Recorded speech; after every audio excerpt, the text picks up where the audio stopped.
الحمد لله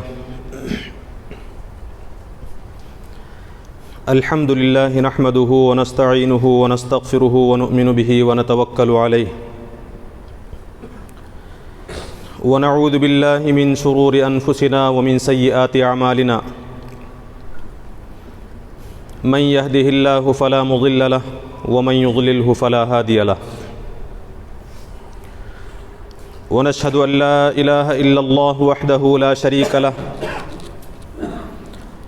ونشهد أن سيدنا ومولانا محمدا عبده ورسوله أرسله بالحق بشيرا ونذيرا وداعيا إلى الله بإذنه وسراجا منيرا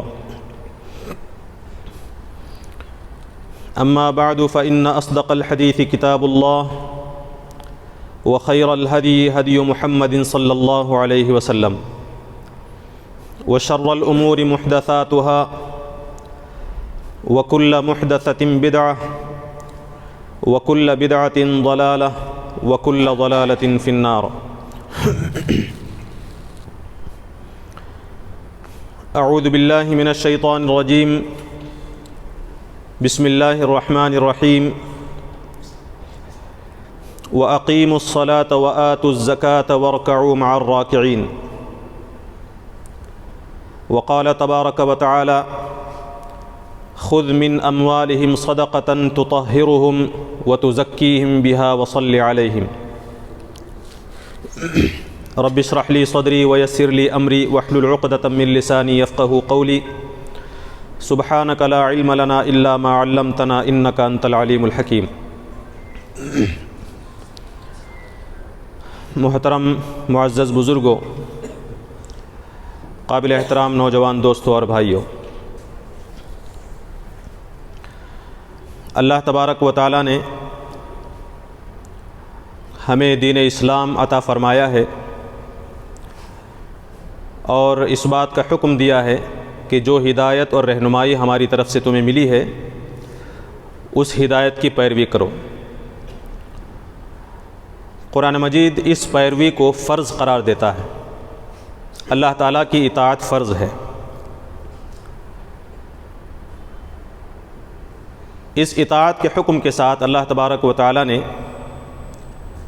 کچھ ایسی چیزیں بھی دنیا میں پیدا فرمائی ہیں جو اللہ تعالیٰ کی اطاعت کی راہ میں رکاوٹ بنتی ہیں۔ چونکہ یہ دنیا امتحان گاہ ہے، اس لیے اللہ تبارک و تعالیٰ نے یہ نظم کیا ہے کہ اس کی رضا اور اس کی کامیابی کے راستے پر چلتے ہوئے کچھ رکاوٹیں کھڑی کی جائیں اور ان رکاوٹوں کے ذریعے سے اہل ایمان کا امتحان لیا جائے۔ قرآن مجید میں یہ کہا گیا ہے کہ زُيِّنَ لِلنَّاسِ حُبُّ الشَّهَوَاتِ، کہ لوگوں کو اس کی خواہشات نفس کو مزین اور خوبصورت بنا کر پیش کیا گیا۔ خواہشات نفس کن چیزوں کے اندر؟ من النساء والبنین والقناطیر المقنطرة من الذهب والفضة والخیل المسومة والانعام والحرث، پوری فہرست اللہ تبارک و تعالیٰ نے دی کہ جن چیزوں کو اللہ تعالیٰ نے رکاوٹ کے طور پر پیدا کیا ہے، جو اپنے اندر ایک اٹریکشن رکھتی ہیں، ایک کشش رکھتی ہیں اور اللہ تعالیٰ کے راستے سے بندوں کو اپنی طرف کھینچنا چاہتی ہیں، ان میں سے خواہشات نفس میں سے ایک ہے نساء، عورتوں کو اللہ تعالیٰ نے پیدا کیا اور ان کے اندر ایسی کشش رکھی کہ جس کی وجہ سے آدمی خدا کے راستے سے بھٹکتا ہے اور ان کی طرف رخ کرتا ہے۔ والبنین، اولاد کے اندر اللہ تعالیٰ نے کشش رکھی۔ والقناطیر المقنطرة من الذهب والفضة، سونے چاندی کا ڈھیر، مال و دولت۔ والخیل المسومة، بہترین گھوڑے یا پھر ان کی جگہ پر دوسری چیزیں۔ والانعام، چوپائے اور جانور۔ والحرث، اور کھیتی باڑیاں، ان کی تجارتیں، ان کی بزنس۔ یہ سب چیزیں ایسی ہیں جو آدمی کو اپنی طرف کھینچتی ہیں اور اللہ تعالیٰ کی نافرمانی پر اکساتی ہیں، ابھارتی ہیں۔ ان رکاوٹوں کا مقابلہ کرتے ہوئے اللہ تعالیٰ کی اطاعت کرنا، اس کا حکم دیا گیا ہے اور یہ آسان نہیں ہے۔ اس معاملے میں نفس پر دشواری ہوتی ہے، نفس کو شاق گزرتا ہے، اور اس مشقت کو برداشت کرتے ہوئے اللہ تعالیٰ کی اطاعت کرنا، یہ اللہ تعالیٰ کا حکم ہے۔ سورہ توبہ کے اندر بھی اللہ تعالیٰ نے ایک فہرست دی جو عام طور سے اللہ اور اس کے رسول کے راستے سے ہٹانے والی ہیں، لوگوں کو ہٹنے پر مجبور کرتی ہیں۔ فرمایا کہ ان کان آباؤکم، تمہارے باپ دادا، تمہارے والدین، تمہاری ماں باپ، وَأَبْنَاؤُكُمْ تمہاری اولاد، وَإِخْوَانُكُمْ تمہارے بھائی، وَأَزْوَاجُكُمْ تمہاری بیویاں یا پھر تمہارے شوہر، وَعَشِيرَتُكُمْ اور تمہارے تمام رشتہ دار، وَأَمْوَالٍ اقْتَرَفْتُمُوهَا وہ مال جو تم نے بہت محنت سے کمایا ہے، وَتِجَارَةٌ تَخْشَوْنَ كَسَادَهَا اور تمہارے ایسی بزنس، ایسی تجارتیں جس کے گھاٹے میں پڑنے سے تم ڈرتے رہتے ہو، تم چاہتے ہو کہ تمہارا بزنس ترقی کرے، کوئی نقصان نہ ہو، کمی نہ ہو، وَمَسَاكِنُ تَرْضَوْنَهَا تمہارے گھر، تمہارے مکانات جہاں رہنا تم پسند کرتے ہو اور ان سے تمہیں محبت ہے۔ ان 8 چیزوں کا ذکر کر کے اللہ نے فرمایا کہ یہ چیزیں عام طور سے تمہارے دل میں گھر کر جاتی ہیں، ان کی محبت تمہارے دل میں بیٹھ جاتی ہے، اور اس محبت کے نتیجے میں تم اللہ تعالیٰ کے راستے میں اس تیزی کے ساتھ، اس رفتار کے ساتھ نہیں بڑھ سکتے جس رفتار سے بڑھنا مطلوب ہے۔ اگر یہ چیزیں تمہیں محبوب ہو جائیں اللہ اور اس کے رسول کے مقابلے میں، یا اللہ اور اس کے رسول کے راستے میں جو جدوجہد اور کوشش جس رفتار کے ساتھ کرنی ہے اس سے زیادہ یہ چیز محبوب ہو جائیں، تو پھر اللہ تعالیٰ کے غضب کا، اللہ تعالیٰ کے عذاب کا تمہیں انتظار کرنا چاہیے۔ تو یہ جو آیات 2 میں نے آپ کے سامنے پیش کی، ان میں ان چیزوں کی تفصیلات ہیں جو اللہ تعالیٰ کے راہ میں آگے بڑھنے میں رکاوٹ پیدا کرتی ہیں، ان رکاوٹوں کا مقابلہ کر کے آگے بڑھنے کا اللہ تعالیٰ نے حکم دیا۔ یہ جو ان چیزوں کی محبت ہے، اللہ تبارک و تعالیٰ نے قرآن مجید میں ایسے ذرائع بھی بیان فرمائے ہیں، اور نبی کریم صلی اللہ علیہ وسلم نے ایسے اسباب اور ایسے طریقے بیان فرمائے ہیں جن سے ان چیزوں کی محبت میں کمی آتی ہے، ان چیزوں کی محبت کم ہوتی ہے اللہ اور اس کے رسول کی محبت میں اضافہ ہوتا ہے۔ اللہ کی راہ میں رکاوٹ پیدا کرنے والی ایک اہم ترین چیز جسے نبی کریم صلی اللہ علیہ وسلم نے اپنی امت کا فتنہ قرار دیا وہ مال ہے۔ یہ مال کی محبت ایک ایسی چیز ہے جو انسان کو اللہ کے راستے سے ہٹاتی ہے، بھٹکاتی ہے اور بہکاتی ہے۔ اس مال کی اور اس دنیا کی محبت کو کم کرنے کے لیے بھی اللہ تبارک و تعالیٰ نے کچھ ہدایات دی ہیں، اور یہ فرمایا کہ تم اس مال کو اللہ کے راہ میں صرف کرو۔ اگر تم یہ چاہتے ہو کہ تمہارے دل سے مال کی محبت کم ہو اور اللہ تعالیٰ کی محبت میں اضافہ ہو، ظاہر سی بات ہے کہ ان رکاوٹوں کے ساتھ اللہ کے راہ میں بڑھنا اسی وقت ممکن ہے جب اللہ تعالیٰ کی محبت شدید ہو ہمارے دل میں۔ اللہ کی محبت ان کے مقابلوں میں زیادہ ہوگی تب اللہ تعالیٰ کے راستے میں ہم آگے بڑھ سکتے ہیں، ورنہ اللہ کی محبت کم ہو اور ان چیزوں کی محبت زیادہ ہو تو پھر اللہ تعالیٰ کی راہ میں آگے بڑھنے میں سستی، غفلت اور کاہلی پیدا ہوتی ہے، رفتار میں کمی پیدا ہو جاتی ہے۔ اس لیے اللہ تعالیٰ یہ چاہتا ہے کہ اللہ کی محبت میں اضافہ ہو اور ان چیزوں کی محبت میں کمی ہو، مال کی محبت میں کمی ہو۔ اس کے لیے ایک اہم ذریعہ اللہ تعالیٰ نے بتایا کہ اس مال کو خدا کے بندوں پر، خدا کے ضرورت مند مستحقین پر خرچ کیا جائے۔ جتنا تم اس مال کو خرچ کرو گے اللہ کی راہ میں، اس مال کی محبت میں کمی ہوگی، اللہ تعالیٰ کی محبت میں اضافہ ہوگا۔ یہ ناممکن ہے کہ ہمارے دل میں اللہ سے شدید محبت بھی ہو اور مال سے شدید محبت بھی ہو، نہیں، یہ ایک دوسرے کے خلاف ہیں، ان دونوں میں تضاد ہے۔ جس دل میں مال کی محبت ہوگی اس دل میں خدا کی محبت نہیں ہو سکتی، جس دل میں اللہ کی محبت میں اضافہ ہوگا اس دل کے اندر مال کی کوئی حیثیت اور کوئی وقعت نہیں ہوگی۔ مال سے اس کا تعلق ہوگا تو صرف اس لیے کہ اللہ نے اس مال کو اپنے پاس رکھنے کا حکم دیا، صرف اس لیے کہ اللہ نے مال کمانے کا حکم دیا، صرف اس لیے کہ اس مال کے ذریعے سے میں اللہ کی رضا حاصل کر سکتا ہوں، اس لیے اس کے دل میں مال کی محبت ہوگی۔ تو اس مال کی محبت کو کم کرنے کے لیے اللہ تعالیٰ نے قرآن مجید میں انفاق کا حکم دیا۔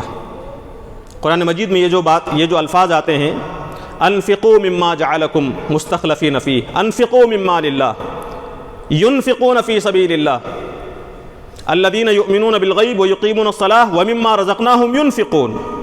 یہ انفاق کا ذکر کیا گیا کہ جو مال ہم نے تمہیں دیا ہے اس مال کو اللہ کی راہ میں، ہماری راہ میں صرف کرو، اس مال کو خرچ کرو۔ تو مال کا خدا کی راہ میں خرچ کرنا مال کی محبت کو کم کرنے کا یہ ایک اہم ترین ذریعہ ہے۔ مال کو خرچ کرنے کی جہاں بات آئی وہاں یتیموں پر، مسکینوں پر، محتاجوں پر، رشتہ داروں پر، مسافروں پر، غلاموں کو آزاد کرنے پر، یہ مختلف مصارف اللہ تعالیٰ نے بیان فرمائے کہ جہاں مال خرچ کیا جائے۔ یہ جو ان مقامات پر مال خرچ کرنے کی بات ہے یہ نفلی انفاق ہے۔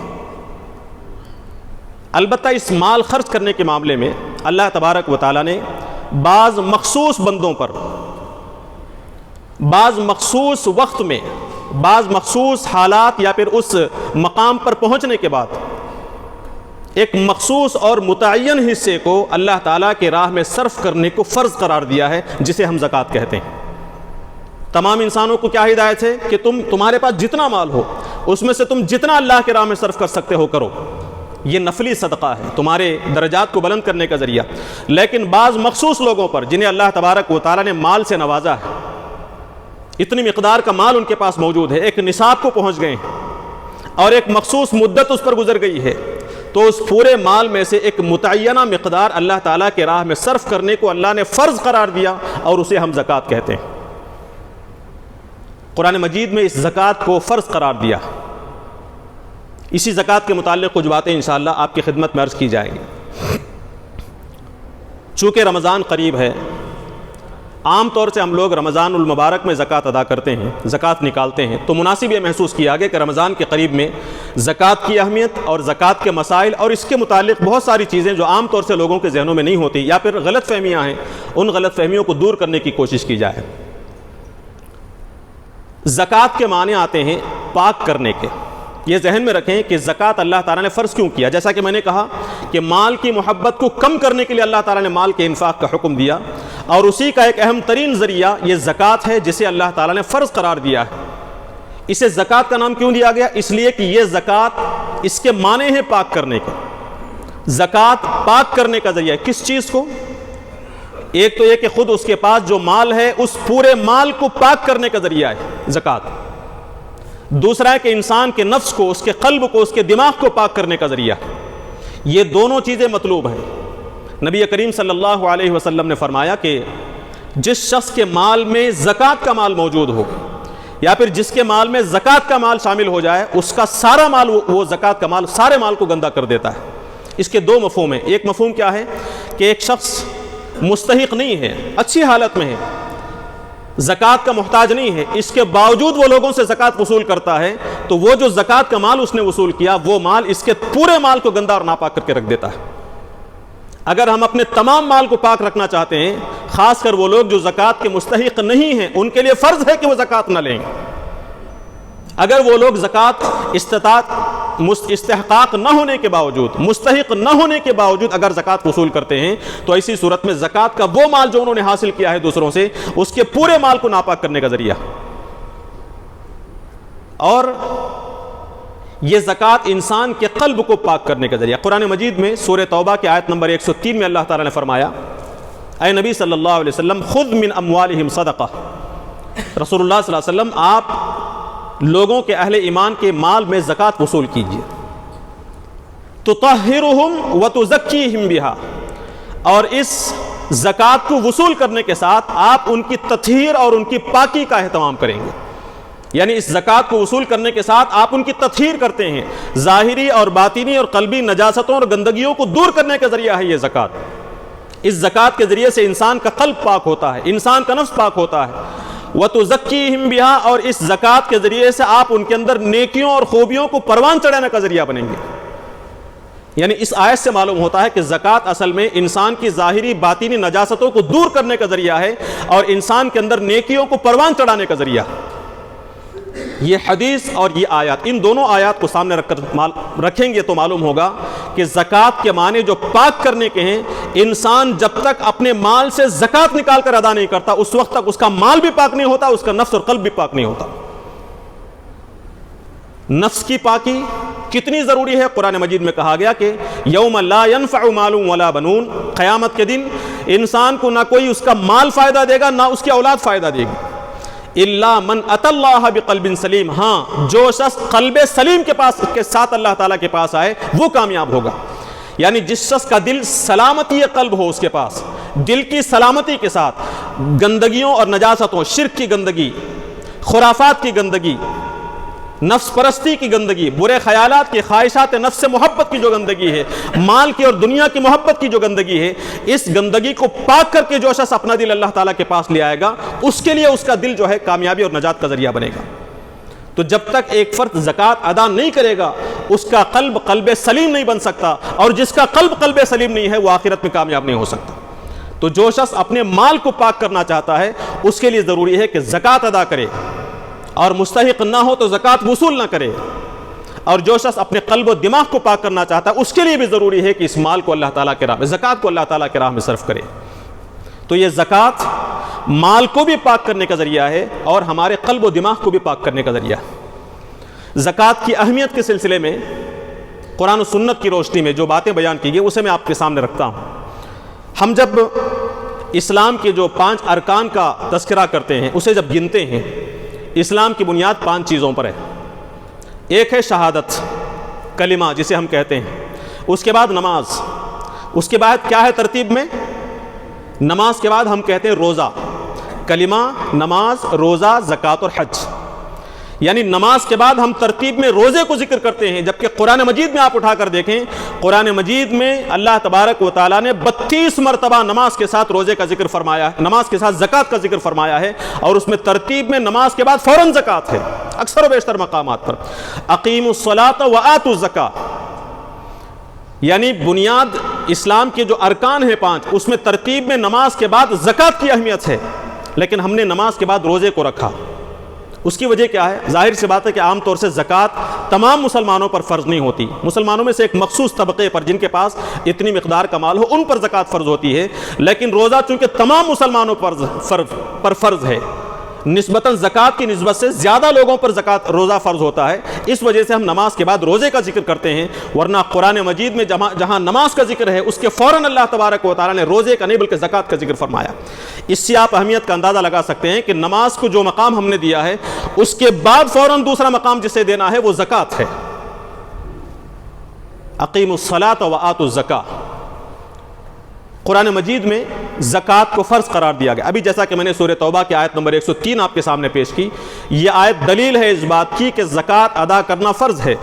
رسول اللہ صلی اللہ علیہ وسلم کو حکم دیا گیا، خذ من اموالہم صدقہ، اے نبی صلی اللہ علیہ وسلم لوگوں کے مال سے زکوٰۃ وصول کیجئے۔ زکوٰۃ کی ادائیگی فرض ہے۔ جو شخص زکوٰۃ کا انکار کرتا ہے وہ قرآن کا منکر ہے، جو شخص زکوٰۃ کا منکر ہے وہ کافر ہے۔ نماز کا انکار کرنے والا جس طرح کافر ہوتا ہے، اسی طرح زکوٰۃ کا منکر بھی قرآن کا منکر اور اسلام کا منکر۔ نبی کریم صلی اللہ علیہ وسلم نے، بخاری شریف کی روایت ہے، آپ صلی اللہ علیہ وسلم نے فرمایا، امرت ان اقاتل الناس، مجھے اس بات کا حکم دیا گیا ہے کہ میں لوگوں سے جنگ کروں، قتال کروں۔ کب تک؟ حتی یشہدوا ان لا الہ الا اللہ، یہاں تک کہ وہ گواہی دیں کہ اللہ کے سوا کوئی معبود نہیں، وانی رسول اللہ، میں اللہ تعالیٰ کا رسول ہوں، وَيُقِيمُ الصَّلَاةَ وَيُؤْتُوا الزَّكَاةَ، یہاں تک کہ وہ نماز ادا کریں اور زکوٰۃ ادا کریں، نماز قائم کریں اور زکوٰۃ ادا کریں۔ تو جب تک لوگ اللہ کے ایک ہونے کی، محمد صلی اللہ علیہ وسلم کی اللہ کے رسول ہونے کی گواہی دیں گے اور اس کے ساتھ نماز ادا کریں گے، اس کے ساتھ زکوٰۃ کا اہتمام کریں گے، اس وقت تک مجھے ان سے جنگ کرنے کی اجازت نہیں ہے۔ لیکن ان میں سے کسی بھی چیز کو کم کر دیا جائے، شہادتین ہو، اللہ اور اس کے رسول کو مانتے ہوں، ان پر ایمان ہو، نماز کا اہتمام ہو، لیکن زکوٰۃ کی ادائیگی نہ ہو، استطاعت کے بعد، فرض ہونے کے بعد زکوٰۃ ادا نہ کیا جائے، تو مجھے حکم ہے کہ ان کے خلاف جنگ کیا جائے۔ مجھے حکم دیا گیا ہے کہ میں لوگوں سے جنگ کروں، قتال کروں۔ ترمذی کی روایت ہے، نبی کریم صلی اللہ علیہ وسلم نے حضرت معاذ بن جبل رضی اللہ عنہ کو یمن کی طرف بھیجا۔ اس وقت جو اہم ترین نصیحتیں آپ نے کی تھی اس میں فرمایا تھا کہ تم لوگوں کو اسلام کی طرف دعوت دو، کلمے کی دعوت دو۔ اگر وہ لوگ اسلام کی دعوت کو قبول کر لیں تو انہیں نماز کی پابندی کی تلقین کرو۔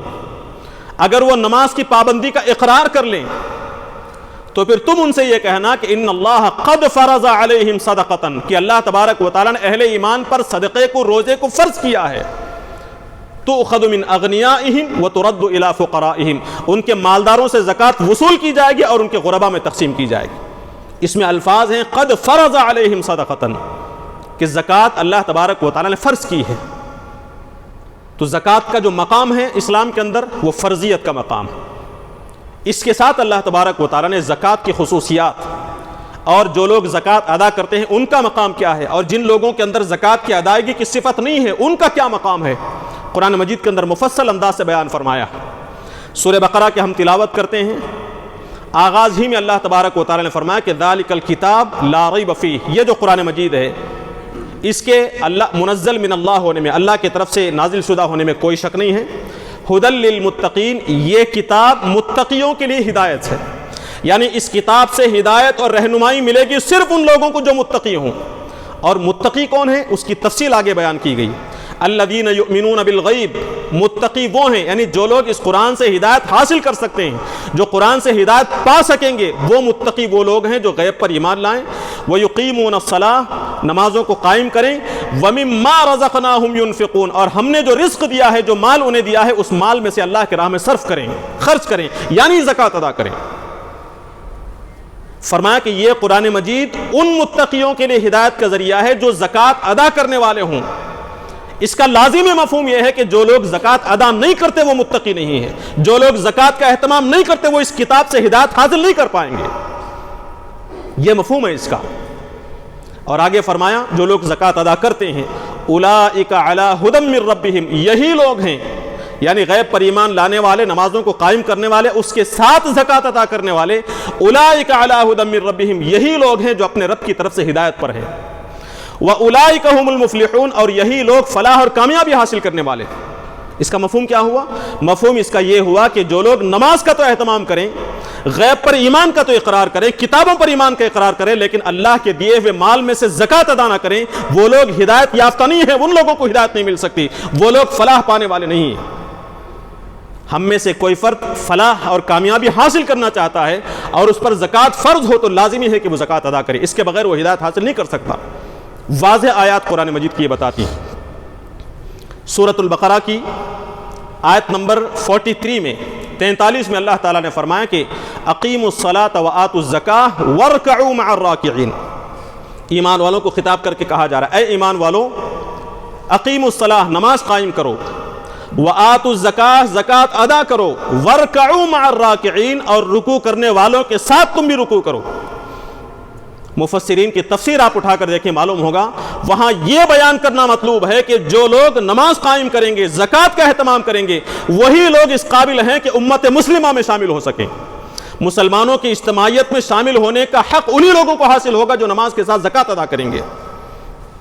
رکوع کرنے والوں کے ساتھ رکوع کرو کا مطلب یہ ہے کہ جو لوگ ہمارے سامنے جھکنے والے ہیں، تم ان کا حصہ اس وقت ہو سکتے ہو جب نماز کے ساتھ زکوٰۃ کا اہتمام کرنے والے ہو۔ جو لوگ زکوٰۃ ادا نہیں کریں گے، قرآن مجید کی دوسری آیات بھی بتاتی ہیں کہ امت مسلمہ کا وہ حصہ نہیں بن سکتے۔ زکوٰۃ کی یہ اہمیت اور یہ مقام ہے۔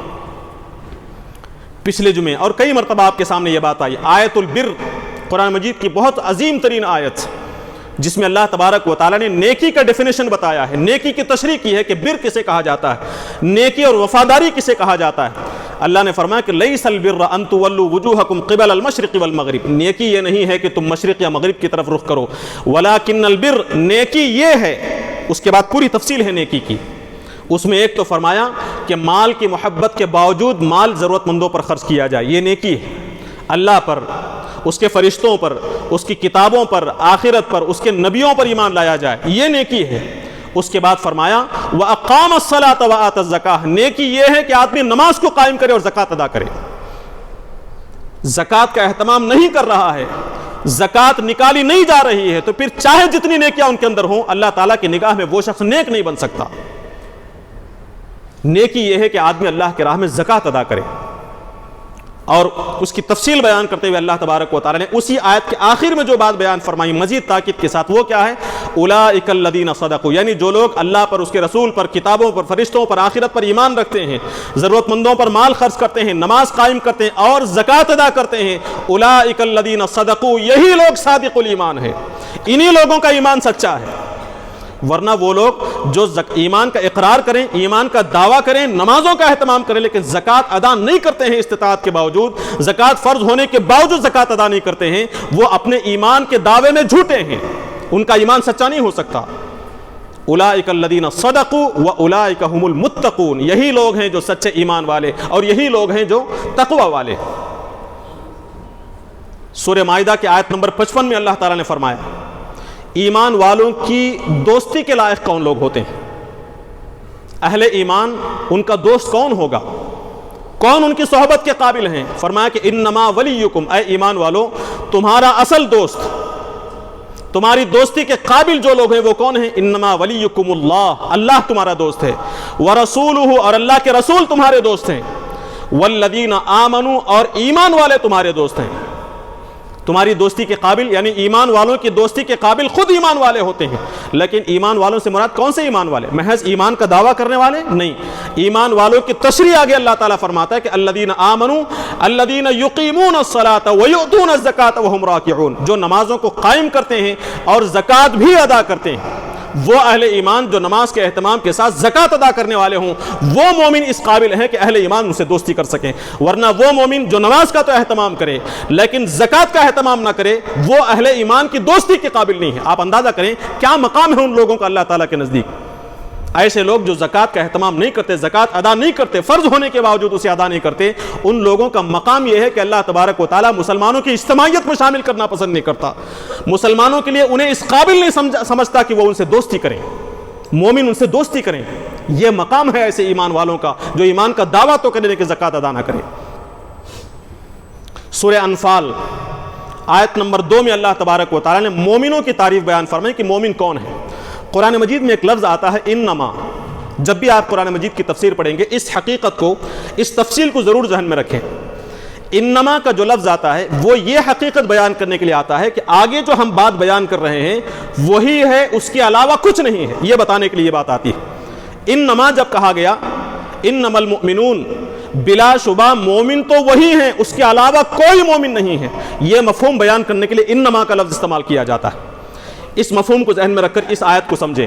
سورہ انفال کی آیت نمبر 2 میں اللہ تعالیٰ فرماتا ہے کہ انما المؤمنون، بلا شبہ اس کے علاوہ کچھ نہیں ہے کہ مومن صرف وہ لوگ ہیں الذین اذا ذکر اللہ، جب اللہ کا ذکر ان کے سامنے ہوتا ہے تو ان کا دل لرز جاتا ہے، وہی مومن ہے. جن کا دل نہیں لرزتا وہ مومن نہیں ہے، یہ مفہوم ہے اس کے اندر.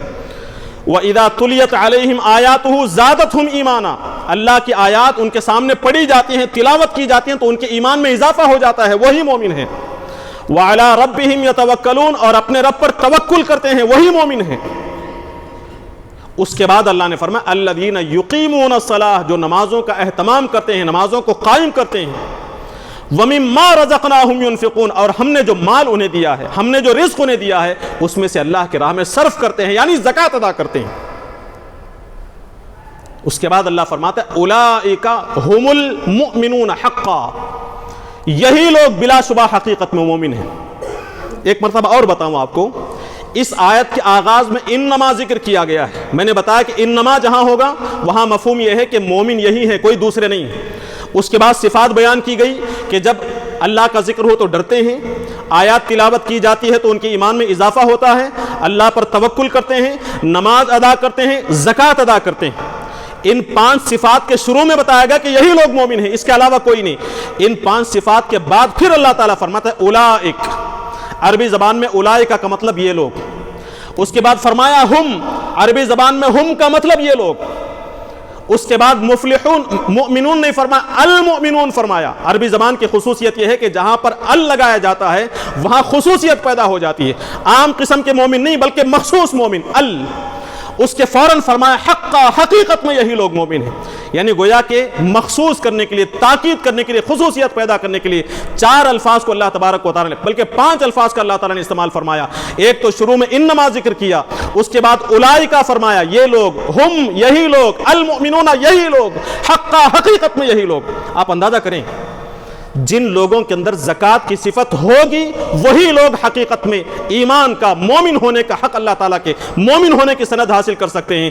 بقیہ ساری خصوصیات ہوں، توکل کا ڈھونگ رچائیں، نمازوں کی پابندی کا اہتمام کریں، کچھ بھی کریں، لیکن زکوٰۃ فرض ہونے کے بعد زکوٰۃ ادا نہیں کرتے ہیں تو اس لسٹ سے خارج ہو جائیں گے. وہ لوگ مومن قرار نہیں پائیں گے. بہت ہی اہم بات اللہ تعالیٰ نے اس سورہ انفال کی دوسری آیت میں، اور اس کے بعد فوراً تیسری آیت میں اللہ نے فرمایا لہم درجات عند ربہم، انہی لوگوں کے لیے اپنے رب کے پاس درجات ہوں گے، ومغفرت، انہی لوگوں کے لیے مغفرت ہوگی، ورزق کریم، اور باعزت رزق جو ملے گا انہی لوگوں کو ملے گا. سورہ توبہ کی آیت نمبر 5 اور آیت نمبر 11 اٹھائیں. آپ کو معلوم ہونا چاہیے سورہ توبہ ایک ایسی سورت ہے جس میں اللہ تبارک و تعالیٰ کا غضب پورے جوش میں ہے. اللہ تعالیٰ کا غصہ، اللہ تبارک و تعالیٰ کا غضب پورے انتہا پر ہے. آپ جانتے ہیں کہ سورہ توبہ کے آغاز میں بسم اللہ الرحمن الرحیم کی تلاوت نہیں ہوتی، بسم اللہ نہیں پڑھی جاتی. اس کی وجہ کیا ہے؟ اس کی وجہ آپ تلاش کریں، مختلف وجوہات بیان کی گئی۔ ایک وجہ یہ بیان کی گئی ہے کہ بسم اللہ الرحمن الرحیم کے اندر اللہ تبارک و تعالیٰ کی رحمت کا ذکر کیا گیا ہے، اللہ تعالیٰ کی رحمت کے جوش اور اس کی اونچائی کا ذکر کیا گیا ہے، لیکن سورہ توبہ کے اندر اللہ تبارک و تعالیٰ کی رحمت کا نہیں بلکہ اس کے غضب کا ذکر کیا گیا۔ اس وجہ سے بسم اللہ الرحمن الرحیم کو اللہ کے نبی صلی اللہ علیہ وسلم نے نہیں پڑھا، بسم اللہ الرحمن الرحیم نہیں پڑھی جاتی۔ سورہ توبہ آپ اٹھا کر دیکھیں، وہی صورت ہے جس میں اللہ تبارک و تعالیٰ نے بالکل پوری وضاحت کے ساتھ مشرکوں سے، نافرمانوں سے، جو اللہ تبارک و تعالیٰ کے احکام کی خلاف ورزی کرتے ہیں، ان سے براءت کا، ان سے دوری کا اعلان کیا ہے۔ براءتم، آغاز ہی ہوتا ہے اس بات سے کہ براءتم من اللہ ورسولہ الی الذین عاہدتم من المشرکین، اللہ اور اس کے رسول کی طرف سے پوری طرح براءت ہے، ہم بیزار ہیں مشرکوں سے۔ اس صورت کے اندر اللہ تبارک و تعالیٰ نے فرمایا یا ایھا الذین آمنوا، اے ایمان والو، لا تتخذوا آباءکم و اخوانکم اولیاء، اپنے باپ دادا کو دوست نہ بناؤ، اپنے بھائیوں کو دوست نہ بناؤ۔ کب؟ ان استحبوا الکفر علی الایمان، اگر ایمان کے مقابلے میں یہ لوگ کفر کو ترجیح دیتے ہیں تو پھر وہ تمہارے دوست نہیں ہو سکتے۔ دو ٹوک انداز میں اللہ نے فرمایا، تمہارے باپ کیوں نہ ہو، تمہارے سگے بھائی کیوں نہ ہو، خونی رشتہ کیوں نہ ہو، اگر ان لوگوں نے ایمان کے مقابلے میں کفر کو ترجیح دی ہے تو وہ تمہاری دوستی کے قابل نہیں۔ اسی صورت کے اندر ہے۔ اسی کے بعد اللہ نے فرمایا کہ آباؤکم و ابناؤکم و اخوانکم و ازواجکم و عشیرتکم، جتنے بھی رشتے ہو سکتے ہیں جن سے تعلق ہوتا ہے، تمہارے باپ دادا، تمہارے والدین، تمہاری اولاد، تمہارے بھائی بہن، تمہارے رشتہ دار، تمہاری بیوی، تمہارے شوہر، ان تمام کا ذکر کیا، اور تمہارا مال، تمہاری دکانیں، تمہارے بزنس اور تمہارے مکان، ان تمام کا ذکر کر کے اللہ نے فرمایا کہ یہ چیزیں اللہ کی محبت سے زیادہ ہو جائیں، فتربصوا، پھر اللہ کے عذاب کا انتظار کرو، حتی یأتی اللہ بامرہ، یہاں تک کہ اللہ تعالیٰ کا غضب نازل نہ ہو جائے۔ یہ اسی صورت کے اندر ہے۔ اس صورت میں آیت نمبر 5 اور آیت نمبر 11 اٹھائیں، اللہ تبارک و تعالیٰ مشرکوں سے خطاب کر رہا ہے، کافروں سے خطاب کر رہا ہے، اور کہتا ہے کہ اے لوگو، اے کفار و مشرکین، 4 مہینے کی مہلت ہم تمہیں دے رہے ہیں، ان 4 مہینوں کے اندر جتنا جینا ہے جی لو، خوب مزے لے لو، لیکن اسلام میں داخل ہونے کی کوشش کرو، اسلام کو سمجھنے کی کوشش کرو، توحید اور وحدانیت کو اختیار کرنے کی کوشش کرو، لیکن ان 4 مہینوں میں اگر تم نے توبہ نہیں کی، خدا کی طرف، ہماری طرف نہیں پلٹے، تو پھر اے اہل ایمان، تمہارے لیے حکم یہ ہے کہ ان مشرکوں کو پکڑ کر قتل کرو۔ کیا کہا گیا؟ حتی اذا انسلخ الاشہر الحرم، اے ایمان والو، ان 4 مہینوں تک آپ ان کے خلاف ہتھیار نہیں اٹھانا، لیکن 4 مہینے جن میں جنگ حرام کی گئی ہے وہ ختم ہو جائیں، فاقتلوا المشرکین، مشرکوں کو قتل کرو، حیث وجدتموہم، جہاں کہیں تم انہیں پاؤ، فخذوہم، انہیں پکڑو، واحصروہم، انہیں گھیر لو، واقعدوا لہم کل مرصد، اور ہر راستے میں گھات لگا کر بیٹھو اور پکڑ کر انہیں قتل کرو۔ یہ کہنے کے ساتھ اللہ نے حکم دیا کہ فَإِن تَابُوا، لیکن یاد رکھو اگر یہ توبہ کر لیتے ہیں اپنے شرک سے، اپنے کفر سے، فَإِن تَابُوا، اگر یہ توبہ کر لیتے ہیں، اور آگے فرمایا وَأَقَامُوا الصَّلَاةَ، نماز کو قائم کر لیتے ہیں، وَآتُوا الزَّكَاةَ، زکوٰۃ ادا کرتے ہیں، تو پھر انہیں قتل نہ کرو، فَخَلُّوا سَبِيلَهُمْ، ان کا راستہ چھوڑ دو۔ اس آیت میں کیا بیان کیا گیا؟ کہ جو لوگ کفر و شرک میں مبتلا ہیں ان کے خلاف تلوار اٹھائی جائے گی۔ اسلامی حکومت کو حکم ہے، عام لوگوں کو نہیں۔ نبی کریم صلی اللہ علیہ وسلم کو ایک وقت آنے کے بعد، جنگ کی حالت کو پہنچنے کے بعد کی یہ احکام ہے، فرمایا کہ تم انہیں قتل کرو۔ کن لوگوں کو؟ جو کفر اور شرک میں مبتلا ہو، توبہ نہ کریں۔ لیکن اگر یہ لوگ توبہ کرتے ہیں، کیا صرف توبہ کے نتیجے میں جنگ روک دی جائے گی؟ نہیں۔ فَإِن تَابُوا وَأَقَامُوا الصَّلَاةَ، اور یہ لوگ نماز کو قائم کریں، توبہ کر لیں اور نماز کو قائم کرنے کا اقرار کر لیں، تب جنگ بندی ہو جائے گی؟ نہیں، اب بھی نہیں۔ وَآتُوا الزَّكَاةَ، اور یہ زکوٰۃ ادا کریں۔ یہ 3 شرائط ہیں، توبہ ہو، نماز کا اقرار ہو، اہتمام ہو، اور زکوٰۃ ادا کرنے کا اگر یہ لوگ عہد کرتے ہیں تو پھر فَخَلُّوا سَبِيلَهُمْ، اب انہیں چھوڑا جائے گا۔ ورنہ اگر یہ لوگ توبہ کر لیں، نماز کا اہتمام کر لیں، لیکن زکوٰۃ کو قبول نہ کریں، اب بھی ان کے خلاف جنگ بندی نہیں کی جائے گی، ان کے خلاف جنگ کیا جائے گا۔ کیا مطلب معلوم ہو رہا ہے کہ صرف نماز، صرف توبہ کافی نہیں ہے، صرف نماز کافی نہیں ہے، یا پھر نماز اور توبہ یہی دونوں کافی نہیں ہے، بلکہ اس کے ساتھ زکوٰۃ کی ادائیگی ضروری ہے۔ جب اہل ایمان، جب ایمان کا اقرار کرنے والے زکوٰۃ کا اہتمام کریں گے، اب ان کے خلاف تلوار نہیں اٹھائی جائے گی۔ یہی بات اللہ کے نبی صلی اللہ علیہ وسلم نے فرمائی تھی کہ امرت ان اقاتل الناس، مجھے حکم دیا گیا ہے کہ میں لوگوں سے قتال کروں، جنگ کروں۔ کب تک؟ جب تک کہ وہ کلمے کا اقرار کریں، نماز کو قائم کریں اور زکوٰۃ ادا کریں۔ کلمہ نماز اور زکوٰۃ کا اہتمام ہو تو پھر ان لوگوں نے اپنی جانوں کو بھی مجھ سے محفوظ کر لیا اور اپنے مال کو بھی محفوظ کر لیا، ورنہ زکوٰۃ کو قبول نہیں کریں گے تو پھر ان کی جان بھی حلال ہے، ان کا مال بھی حلال ہے۔ یہ مفہوم ہے قرآن مجید کی اس آیت کا۔